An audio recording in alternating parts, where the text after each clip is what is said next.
Hey guys, in this video you're going to learn exactly how to use the sustain pedal step by step. My name's Joseph Sikora, founder of Creative Piano Academy, where people come to learn simple techniques to get better at the piano, and I'm going to show you the same process I teach my students and the mistakes they make so you don't have to. I'm also including a simple, practical exercise so you can get used to using that pedal for real. So stay tuned.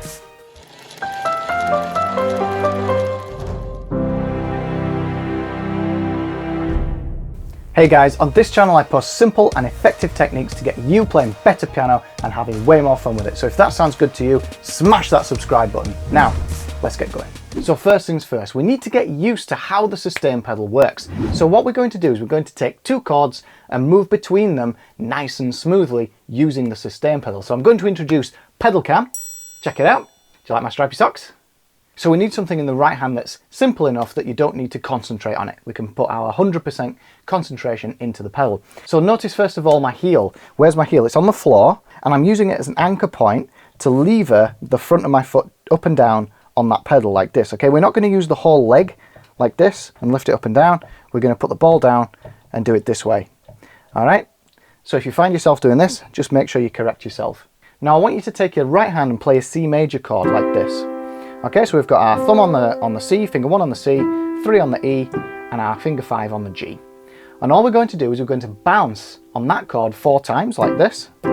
And then we're going to take that middle finger and the E and swap it for the F and bounce 4 on this one. Okay, this is the easiest chord change that I could think of that you can do to just get used to using the pedal. We're going to move between them nice and smooth. Okay? So I want you to get used to that first of all. And just as a side note, try not to bounce like this. Okay, we want it to nicely fall from the wrist, not the arm, like this. Okay? Now this is the same exercise I show my students when they're first starting to learn the pedal, and I want to show you the mistakes they make because it happens to every single one of them, and chances are it'll happen to you. So I want to show you what happens so you can avoid them. Now this is the end result. This is what we want.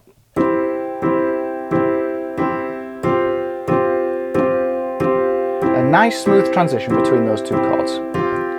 Okay, so stick the pedal down, and what we want to do is we want to strike this one first 4 times.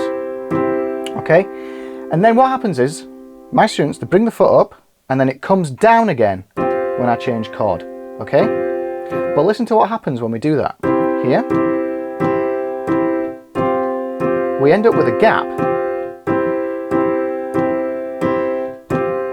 Okay, and the reason for this is because it's to do with coordination. We're used to putting our hand down and our foot down at the same time. It feels natural.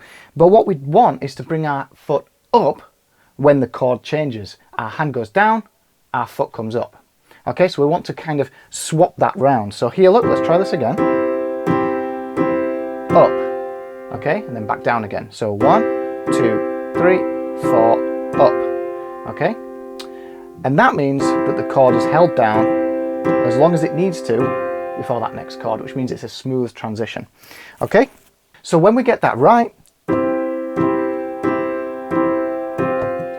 okay, we should get a nice smooth transition.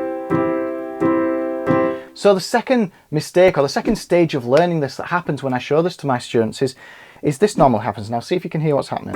Here.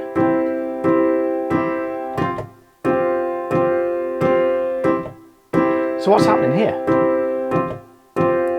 I'm doing everything right, my foot's coming up, but I'm not anchoring the chord, okay? Anchoring, is that the official term? I don't know. Here, when we change chord, notice I keep the chord held down long enough for my foot to come down. So the notes need to be held down just that little bit longer when I change chords. So here, down, okay? Push down. And that just gives the chord long enough for my foot to come back down and anchor those notes. Okay? So you need to get used to changing between those two chords nice and smoothly, okay? I'll just play it once more. Here. Up, down. Keep them down. Keep the first chord held down that little bit longer to anchor the chord. Okay, so once you've got used to that, I really want to show you how we can take that a little bit further, turn it into a piece of music so it's way more fun to practice and a little bit tougher than what we've just done now. But before we do that, it's important to kind of know what the pedal actually does. So what we've got in a piano, we've got a row of pads, okay, which act as a mute for all the strings in the piano. And what happens is this row of pads are naturally touching the strings, and when we push the pedal down, it lifts the whole lot up. Okay, so all those strings can vibrate and they can create sound. When we lift the pedal back up, it drops the pads back down onto the strings, muting them, okay? And so that naturally allows us to sustain, because it's called the sustain pedal, all those notes together. So for instance, I can play loads of notes together like this. You know, I've only got 10 fingers, so I can't possibly play more notes than that. That's one way I can use the pedal. When I'm, just like what we've been doing, if I want to move between chords without the pedal, there's always this gap between it, okay? But if I want to use the pedal to do that,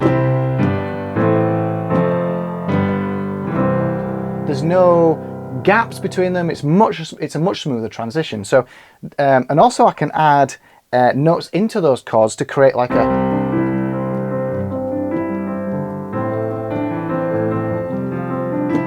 a really nice soundscape full of different variations, okay? Which isn't possible without using that sustain pedal. So it really is worth getting to know. Now, in my experience as a piano teacher, the one thing when you're first starting to play the piano that you can put the least amount of effort into to get the most amount of results out of, if that makes some kind of sense, is using the sustain pedal, because it really does ramp up your skill level and your listenability, your playability to the next level. It's really, really fun to use and fun to play with. So it's well worth putting the time into it. Now let's take what we've done so far and push it a little bit further so you've got something more interesting to play.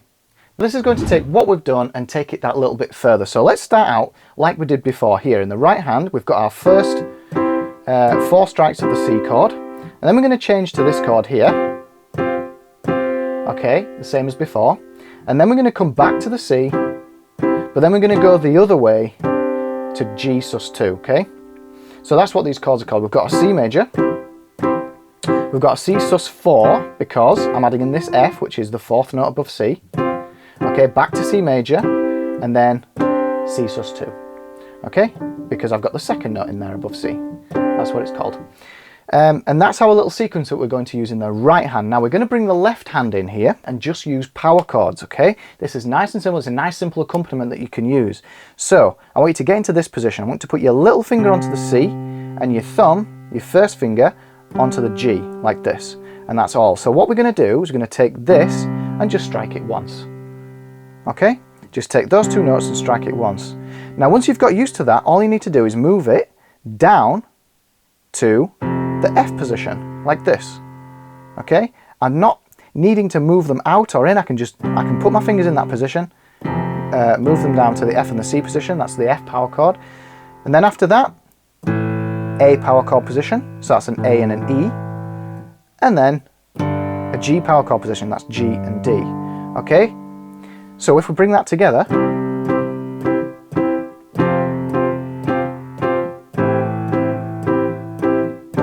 that's the kind of sound we get. So we're going to use the pedal now to gel all that together. So when I put the pedal down, first chord, and then I'm going to change to the F and the C. Okay, and then back to the C major. Notice how that sounds quite different, okay? A really nice chord. So there, and after that I'm going to move to the G sus2, C sus2, sorry, and move down to the G and the D.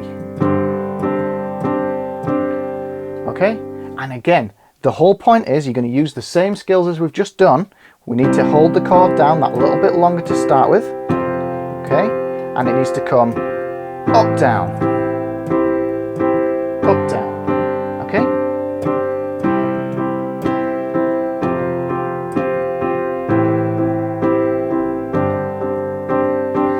So what we've got there is our left hand, which you've got to coordinate with the right hand as well, and then take both of those and coordinate it with the sustain pedal. So there's plenty to be getting on with if you're just starting to use it. I really hope that helps. Keep practicing. So let's have a really quick recap. We want to move between two chords nice and smoothly using the sustain pedal, and these are the two sticking points that you're most likely to come across.